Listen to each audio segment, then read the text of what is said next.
Let me start with something uncomfortable. I work with AI systems every day, and today AI writes a huge portion of the code that actually goes into production. And here's a real question. If AI can write code, should you still spend years learning how to code? That's not clickbait, that's a serious career decision. And if you're thinking, why should I learn something AI can already do? That's completely a fair question. Because if you just look at the surface, the data looks scary and programmer roles are completely getting declined and junior hiring is tougher than 2021 and AI coding tools are improving insanely fast. Scroll down LinkedIn for 5 minutes, you will find someone confidently saying coding is dead, but let's take a break because headlines are dramatic and reality is nuanced. We all know that AI writes amazing code. Tools like GPT, Claude, Copilot and Cursor, they are very powerful. They can generate functions, modules, sometimes the entire applications. But here's what people misunderstand. AI compressed one part of the job, but it did not eliminate the complete job. So let me explain why. Think about a software application or a software job. It works in 3 different phases. Phase 1 is before code, phase 2 is during code, and phase 3 is after code. Now let's look into before code. So here we will ask questions like what are we building, why are we building it, who actually needs it, what constraints exist, for example like latency, cost and security, and what can break. This is actually a problem framing phase. Let's talk about during code.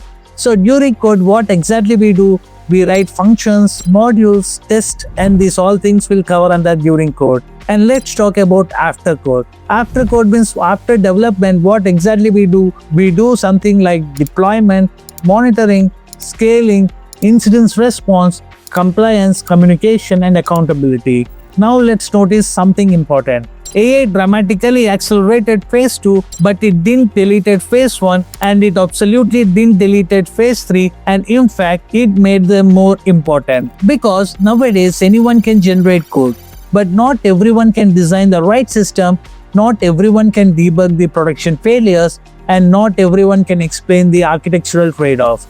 And when something breaks at 3 a.m., AI doesn't get paid, but you do. When there is a security breach, AI doesn't sit in the incident review meeting, but you do. That accountability never disappears. Now let's talk about the programmers versus engineers and job market reality. Computer programming roles are declining. Historically, that role completely mean take specifications, translate into a syntax. That is exactly what AI is good at. But software engineer roles, software developer roles, those require judgment. What all things? System thinking, reliability engineering, trade-off decisions, and cross-team communication. Those rules are not disappearing, they are evolving. This is not the death of coding, this is the death of shallow coding.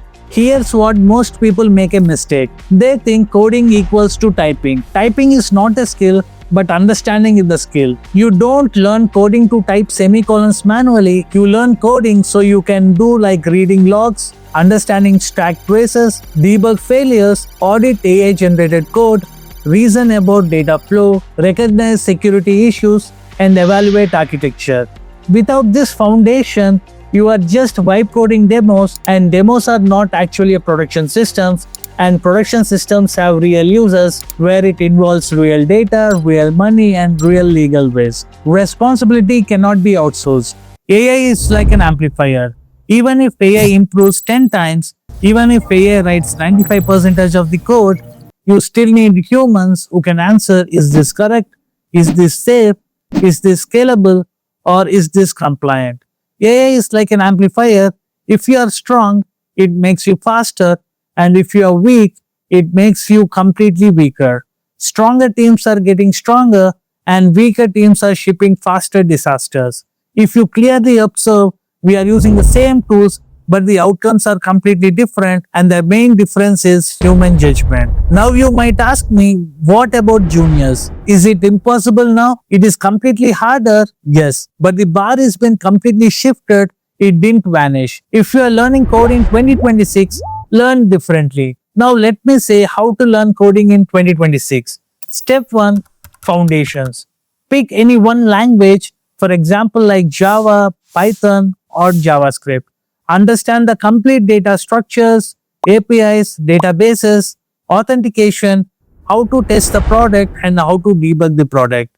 Don't outsource your learning to AI, but use AI to explain, not replace your thinking.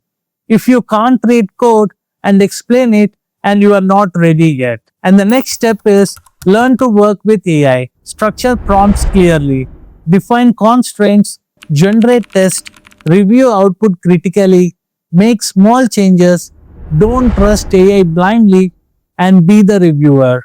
And the step 3 is professional judgment. Learn system design basics and learn about like performance versus cost, and learn about security versus convenience, and consistency versus availability, and what happens if production system fails, and learn how to debug it, and learn how to explain the technical decisions very simple, because real engineering actually lives there. And the final takeaway is, if you ask me, is coding dead?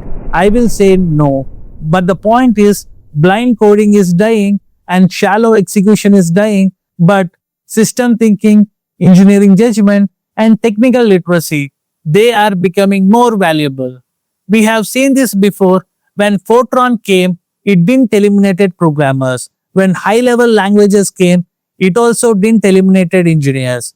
Compilers didn't eliminate the low-level work as well. So every abstraction increased the leverage. So not responsibility removing. So AI is another abstraction layer, a powerful one, but still a layer.